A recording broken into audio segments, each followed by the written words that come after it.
Përshëndetje, mirë se erdhët në episodin e fundit të serisë të podcasteve Gratë në Uniform.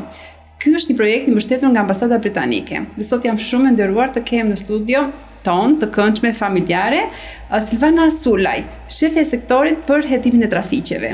Silvana, faleminderit që pranua ftesën tonë. Faleminderit edhe juve për ftesën. Në fakt mundem ta elaboroj çik më shumë shefe e sektorit për hetimin e trafiqeve në Departamentin e Policisë Kriminale, në Drejtorinë e Përgjithshme të Policisë. A mund të na shpjegoni pak çfarë mbulon kjo fushë? Ne mbulojmë investigimin ose hetimin e të gjitha veprave penale që kanë lidhje me trafikimin. Trafikimin e qenieve njerëzore, trafikimin e të rriturve dhe të miturve, trafikimin e mjeteve motorike, të armëve, të veprave të artit, si dhe shfrytëzimin për punë apo për shfrytëzimin seksual të qenieve njerëzore. E kuptoj. Kur e filluat ju këtë karrierë, menduat që do arrinte kjo pikë ndonjë ditë? Nuk e kisha menduar, të jem e sinqert. Në fakt, unë nuk e kisha menduar ndonjëherë policinë e shtetit. Unë nuk kisha lidhje me policinë e shtetit, as nga ndonjë familjar, as nga ndonjë afërm. Thjesht si një qytetar i Republikës së Shqipërisë, unë e dija kush ishte policia e shtetit, por nuk kisha asnjë lidhje. Si ju bashkuati rrugëtimi? Keni bërë shkollë? Po, unë kam marrë arsimin policor. Në shumë kohë përpara, kur unë isha në fazën që, le të them, thurja ëndra dhe shtroja rrugë për të ardhmen time, vetëm policia nuk ishte në ëndrat e mia. Okej, unë kam qenë shumë edhe në bas letërsisë. Gjithçka që kishte të bënte me letërsinë ishte, le të themi, në fokusin tim. Shkruaja tek tuk ndonjë poezi, ndonjë ese, ndonjë reflektim të shkurtër. Kam qenë pjesëmarrëse e olimpiadave të letërsisë edhe në rang kombëtar dhe gjithçka e kisha të lidhur me letërsinë. Por jeta është shumë e çuditshme ndonjëherë dhe na sjell ca të papritura që ta ndryshon 180 gradë drejtimin për të ecur në të. Kështu ndodhi dhe me mua. Ashtu erdhën rrethanat.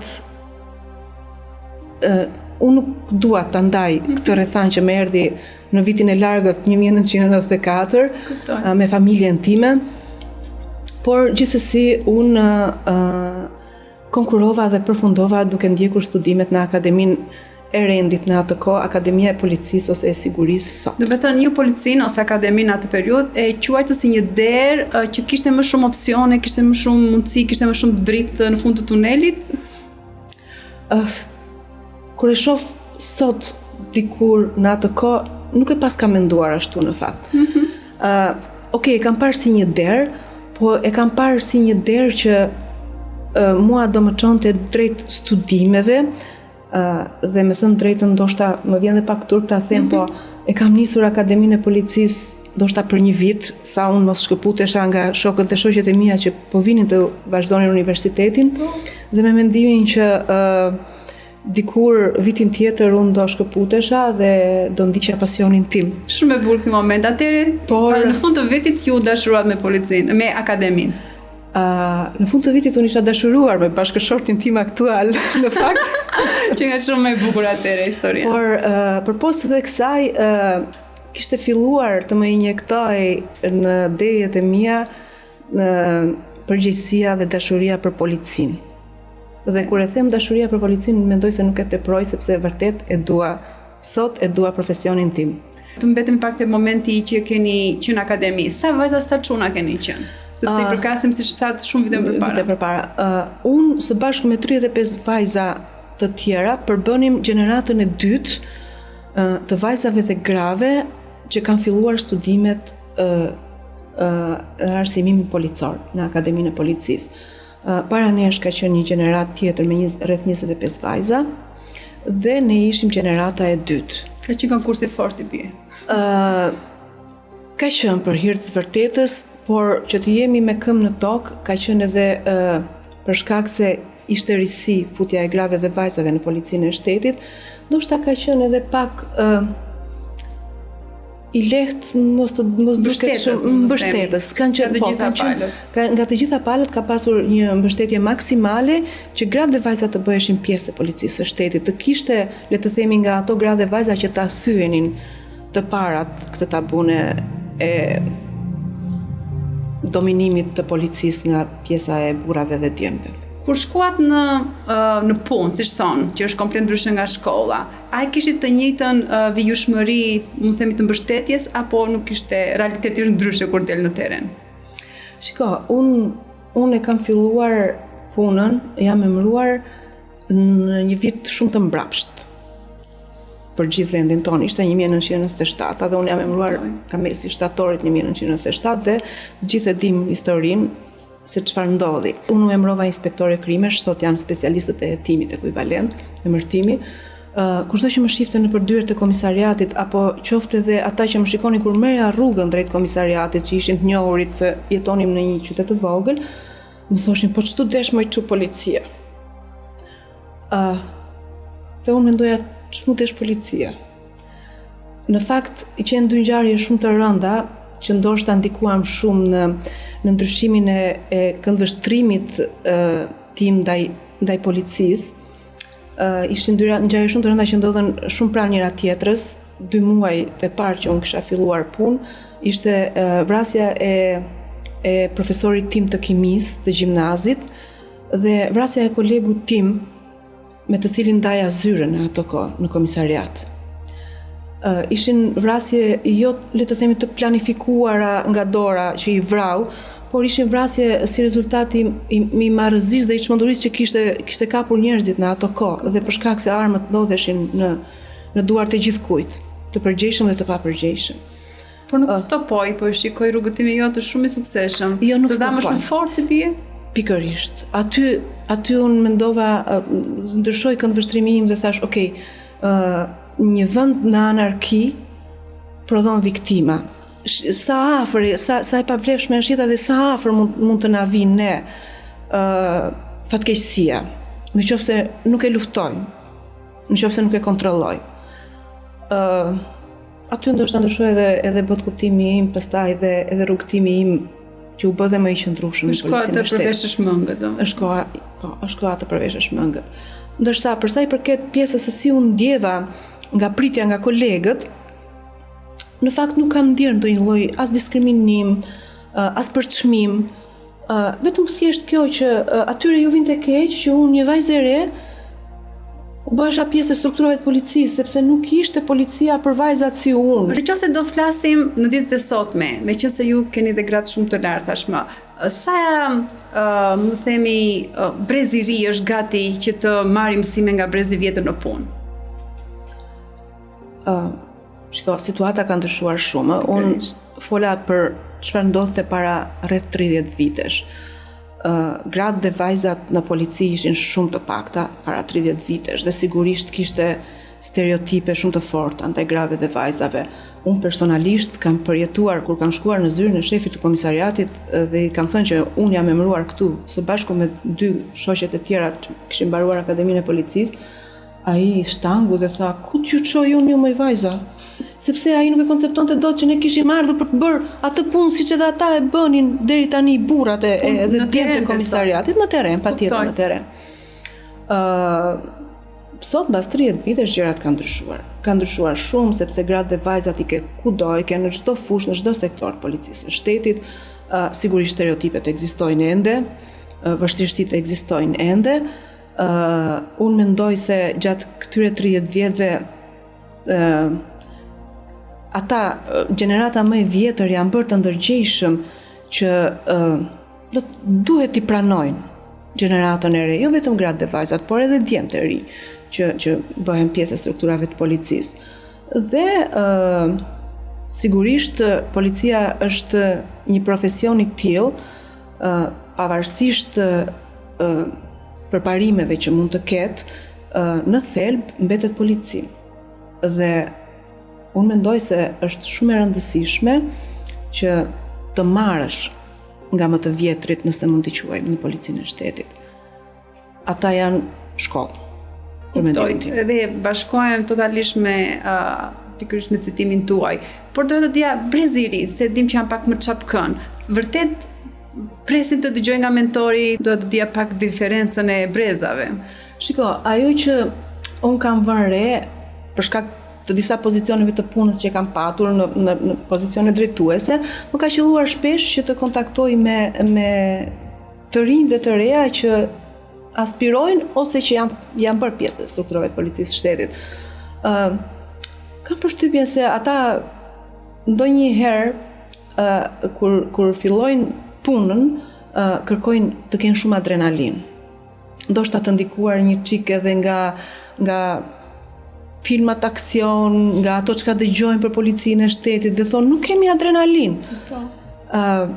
Ndërkohë që duhet ta fillosh nga stadi i parë, nga shkalla e parë, dhe jo gjithmonë adrenalina ka të bëjë me aksione, me armë, ti fare mirë mund ta bësh punën dhe mund të ruash jetë njerëzish apo mund të ruash pronën, pasurinë e njerëzve, siç ka misioni i policisë, edhe duke bërë gjëra më të thjeshta se sa thjesht përdorimi i armëve apo aksionet e mëdha. Kështu që e kanë një çik të ndjesin që duan më një herë. Por gjithsesi ata që kanë dashur vërtet të qëndrojnë në policinë e shtetit, që e kanë dashur policinë e shtetit, kanë mësuar. Kur flasim për stereotip, meqense siç thamë, kjo është një profesion, sidomos në vitet që ju bashkuat policisë, edhe me kontekstin që ishte në 97-ta, ky stereotip ka qenë më i fortë brenda në uniform apo kur dilje në botën e civilëve? Ku e ke ndier më të fortë këtë stereotipin? Unë mendoj brenda organizatës. Mbaj mend, kur kemi qenë studente në Akademinë e Policisë, kemi pasur disa javë praktik dhe na qelloi që ishim në Durrës, në një nga kryqëzimet e Durrësit dhe bënim ato ditët e praktikës që i përkisnin qarkullimit rrugor. Dhe unë isha bashkë me disa studentë të tjerë të asaj kohe dhe me mentorin, me profesorin ton që na orientonte aty dhe bënim punën e një oficeri të mirëfillt të patrullës qarkullimit rrugor. Dhe sa herë qellonim që ndalonim makina për kontrollin e dokumentave apo thjesht të bënim ndonjë shkelje të vogël, të gjithë thoshin, se nuk kishim parë ndonjëherë gra në policinë e shtetit aq më tepër me uniformë. Pra kishte shumë entuziazëm se sa paragjykim. Kishte shumë entuziazëm. Gra dhe burra, edhe të moshuar që shkëputeshin dhe vinin thoshin ta jap çik nëna dorën, të përshafoj një çik nëna se ishte një risi shumë e madhe. E ndjejmë brenda organizatës, jo se kolegët tanë, burra dhe djem, le të themi kanë paragjykime për personin. Unë mendoj se e gjithë ky paragjykim ose lloj frike atyre ju vjen se nuk kanë mungesë besimi. Që mund ta çosh punën deri në fund apo që mund të ballesh me rreziqe. Po pra, që gratë dhe vajzat nuk mund ta bëjnë këtë punë, nuk është punë për gra dhe për vajza. Por fakti ka treguar këto 30 vite që vajzat dhe gratë kanë përballuar më së miri të gjitha fushat e policimit. Kështu që duke ardhur dhe duke u thyer këto stereotipet. Çfarë grade keni sot? Unë kam gradën drejtuese, e mbaj prej 11 vitesh. Çfarë rrugëtimi duhet të ndiqni që të merrni një gradë më të lartë? Shko, sipas ligjit për policinë e shtetit, grada fitohet vetëm nëpërmjet konkurseve. Së bashku burra, gra, të gjitha kategorive, mjafton është iniciativë personale apo du të arrish një gradë të caktuar? Ka disa kushte që duhet i përmbushësh, le të themi një periudhë të caktuar kohore të qëndrimit në një gradë të caktuar, të përmbushësh disa kushte që mos të jesh në efektin e masave disiplinore apo hetimeve penale që mund të kesh gjatë rrugtimit tënd, dhe nëpërmjet konkurseve. Ju keni libra që lexoni apo keni pjesë të eksperiencave? Si funksionon? Shiko, sigurisht që kemi literaturë që i referohemi. I referohemi literaturës policore, literaturës juridike, social-psikologjike, le të themi në të gjitha fushat që kanë të bëjnë me policimin. Ka pjesa tjetër e studentëve që ndjek Akademinë e Policisë sigurisht që bazohet mbi libra të caktuar, mbi plane mësimore të caktuara. Kur dikush kërkon të konkurrojë për të fituar një grad më të lartë, i nënshtrohet 3 testimeve. Testimi i parë është ai ku ti konkuron me arritjet e tua, ne i themi me dosje. Që do të CV, themi me breziri. Me dosje që do të thotë kualifikimet që ti ke, vjetërsinë në punë, gjuhët e huaja, trajnime apo programe të ndryshme që mund të kesh ndjekur, diploma të tjera që mund të kesh marrë apo master, si dhe vlerësimet e punës së disa viteve të fundit. Etapa e dytë është i nënshtrohesh një testimi me shkrim mbi njohuritë tua përgjithshme juridike, policore, social, psikologjike të tjera, dhe në fund është një intervistë me gojë, në të cilën të jep maksimumin tënd për sa i përket se si artikulon, se si i zgjidh çështje të caktuara apo si reagon në momente të caktuara. Kuptoj, dhe që nga shumë dimensional. Që nga tani e kuptoj pse dilni shumë të fortë ju policët e gradave të larta. Po shikoj që ju keni arritur një grad shumë të lartë. Kjo arrit fal mbështetjes që keni nga bashkëshorti që i përket të njëjtës fush, apo mendon se po të kesh një bashkëshort që si përket të njëjtës fush nuk ketë një të mbështetje?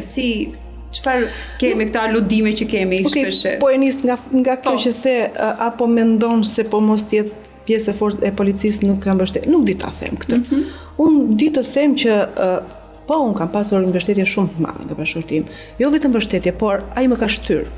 Pse jo? Dhe realisht më ka bërë të ndjehem mirë, sepse ka qenë i pari që më ka ofruar jo thjesht shtytje, po besim. Besim që unë mund ta bëj atë gjë. Pavarësisht se gjatë rrugtimit ton si profesionist kemi pasur edhe kryqëzimet dhe përplasjet tona gjatë rrugës sonë, për shkak sepse jemi nga e njëjta familje dhe kuptoj. Do të keni arritur të 2 shkallë shumë të larta, tani erdhi momenti që po konkurroni me një tjetrin. Po, piramida është ngushtuar shumë, kështu që kuptoj. Gjithsesi, vajza e parë, kur ju bashkuan në rrugëtimin tuaj, sa vite kishte që kishte filluar punën? Ne kishim 4 vjet, rreth 4 vjet që ishim emëruar, që kishim filluar punën në Policinë e Shtetit edhe unë dhe bashkëshorti, kur na lindi vajza e parë. Kemi pasur mirëkuptimin me njëri tjetrin, kemi pasur fatin e madh që kemi pasur njerëz të afër që na kanë ndihmuar në mirëritjen e vajzave. Po shumë e vështirë, me thënë drejtën, dhe nuk arrin dot të gjesh një balancë midis profesionit, punës dhe familjes dhe jetës tënde personale. Unë ende nuk e kam gjetur pas 28 vjetësh. Nuk arrin dot që ti shkulesh nga vetja jote dhe ti lësh aty në zyrë. Dhe të shkosh në shtëpi pa e menduar se çfarë ke lënë mbrapa. Si arrini në këto 28 vite që jeni, kaq shumë vite së bashku, si arrini ju të krijoni këto lloj mekanizmesh që të arrini të bëni edhe gjëra shumë të bukura në jetë për vetë, se të arrini edhe shkallë të karrierës më tej. Si arrini? Disa njeriu është shumë i çuditshëm dhe përpiqet që ta mbrojë veten e vet dhe ndërton mekanizma. Sidomos kur jam marrë për 10 vjet me çështje të dhunës në familje dhe të fëmijëve, të miturve, kam pasur raste që realisht jam ezauruar shumë. Çfarë bëjmë? Gjejmë mjete të tilla ngjitje në mal. Për shembull, unë e praktikoj. Ndonjë nga vajzat ka profesionin drejt uniformës apo? Jo, të çuditshme, të dyja vajzat e mia nuk kanë dashur jo vetëm në polici, por unë të paktën të dytën e nxitja, sepse e madhja kishte një pasion shumë të madh për arkitekturën dhe e ndoqi, po të paktën të dytën e nxitja për të vazhduar fakultetin juridik, sepse i thosha është punë e bukur, nuk dua të kem lidhje me ligjin, me policin. Dhe kur kthehem mbrapsht ndonjëherë që reflektoj me veten time, them, mos ndoshta aty ju ka ndikuar profesioni im dhe i bashkëshortit, që në shumë raste ju kemi munguar në momentet e tyre. Në shumë raste kanë dëgjuar kur ne diskutojmë për raste të veçanta që mund na kenë ndodhur, për përplasje që mund të kemi pasur, për ato që mund të kemi përjetuar. Nuk e duan policin për ta ushtruar si profesion. Por vajzat e mia kanë një respekt shumë të madh për uniformën dhe për policin. Çfarë mund të na thoni në lidhje? Pse do t'i bashkojnë vajzat një rrugëtimi, çfarë do lloj uniforme? Shiko, thash në vitin 1993 ishte gjenerata e parë e vajzave që u fut në policinë e shtetit. Kanë kaluar 32 vjet pas kësaj dhe çdo vit ka pasur gjenerata vajzash dhe grash që kanë hyrë në policinë e shtetit dhe janë emëruar në policinë e shtetit. Ka gjetur mekanizma vetë organizata e policisë për t'i afruar gratë dhe vajzat drejt policisë së shtetit. E para njëherë se ka nevojë policia për gratë dhe vajzat që t'jenë pjesë e kësaj. Por ajo që mua më duket më e vështira dhe sfidë për policinë, për organizatën time, është se si ne t'i mbajmë gratë dhe vajzat në policinë e shtetit. Çfarë kushtet duhet të krijojmë ne grave dhe vajzave që ato të qëndrojnë në policinë e shtetit, sepse nga 35 vajza që ne kemi filluar studimet në Akademinë e Policisë, me gishta i numëroj sot shoqet e mia të klasës që vazhdojnë të kontribuojnë akoma në policinë e shtetit. Për arsye të ndryshme janë larguar, por më kryesorja besoj janë kushtet në të cilat ato kanë punuar. Që tek uniforma që duhet jetë e përshtatshme për gra dhe për vajza, që tek kushtet e infrastrukturës e institucioneve të policisë shtetit, e komisariateve, gjithashtu edhe hartimi i disa le të themi akteve të brendshme administrative dhe politikave që e mbrojnë gruan në vendin e punës. E mbrojnë gruan nga ngacmimi dhe ngacmimi seksual në vendin e punës, për të shmangur dhe për të ndëshkuar ata persona që nuk e shikojnë si një bashkëpunëtore dhe si një kolege të mirë dhe të njëjtë me të, po mund ta shikojnë dhe si objekt seksual. Dhe policia e shtetit është institucioni i dytë në dijenin time që ka hartuar dhe ka miratuar një politik për ngacmimin seksual në vendin e punës. Unë vetë hasem me shumë gra dhe vajza të njohura që i kanë fëmijët e vegjël dhe nuk i shmangem kryerjes së detyrave të tyre, përjes së profesionit të tyre, por thjesht e shohin që dhe fëmijët e tyre të vegjël kanë nevojë për to. Kështu që duhet gjetur një lloj balance, të paktën për këtë kategori vajzash dhe grash. Çfarë mesazhi kam për gratë dhe vajzat? Ato që zgjedhin sot, ato që zgjedhin të bëhen pjesë e policisë së shtetit e zgjedhin me ndërgjegje. Ato e din, i shohin kudo në çdo sektor të policisë së shtetit, i shohin gratë dhe vajzat që janë prezent, i din sfidat që kanë. Dhe i kanë përshtypjen i marrin parasysh, i konsiderojnë. Por përveç se të zgjedhin një profesion, unë do të isha shumë mirënjohëse sepse ato do të zgjidhnin edhe një mision shumë të madh, që është dhe do të mbetet për shumë kohë, kanë përshtypjen, ndryshimi i botë kuptimit dhe i stereotipit shoqëror që gruaja mundet, jo vetëm në polici, por në çdo aspekt të jetës. Shumë faleminderit Silvana, ishte një mesazh shumë i bukur, sidomos fjalia e fundit. Faleminderit shumë që ndave me ne copëza nga jeta jote, të cilat ishin shumë domethënëse dhe shumë frymëzuese. Ju falenderoj shumë për punën tuaj, për devotshmërinë gjatë gjithë rrugëtimit që keni bërë dhe uroj më të mirën për jo vetëm për vite që i kam mbetur, por për të shqijuar në ato në maksimum dhe njëkohësisht të jesh sa më shumë kohë me vajzat tashmë. Faleminderit shumë që ishe së bashku me ne sot. Faleminderit shumë dhe juve. Një projekt shumë interesant në fakt. Unë në fillim, siç edhe mund ta keni kuptuar, e kisha marrë me një çik kështu me emocion, por ishte vërtet një bashkëbisedim shumë i lirshëm dhe kemi nevojë. Kemi nevojë për figura si puna juaj. Kemi nevojë që të kemi modele të tilla ku ne të flasim. Ne kemi nevojë të flasim. Eksperienca jo vetëm e imja, unë jam një pjesë shumë e vogël e grave dhe vajzave në policinë e shtetit. Gratë dhe vajzat kanë nevojë për një zë në policinë e shtetit. Ne kemi tashmë shoqatën e grave dhe vajzave dhe është krijuar pikërisht me këtë qëllim dhe me këtë mision, të japi zë grave dhe vajzave në policinë e shtetit. Por pse jo, edhe këto podcastet janë shumë bukura, ku mund të shpreh mendime, ide. Faleminderit shumë që më bët pjesë. Jemi shumë të gëzuar që në një farë mënyrë ne po kontribuojmë në misionin e shoqatës të grave në polici. Ky ishte episodi i fundit i serisë podcasteve Gratë në uniform. Jemi shumë të lumtura që kishin mes ne 13 gra dhe na frymëzuar me historitë e tyre shumë të bukura. Faleminderit shumë nga mua Erida dhe nga Lutiona. Ky është një projekt i mbështetur nga Ambasada Britanike dhe i zbatuar nga Women in Albania. Shifemi në projektet e radhës.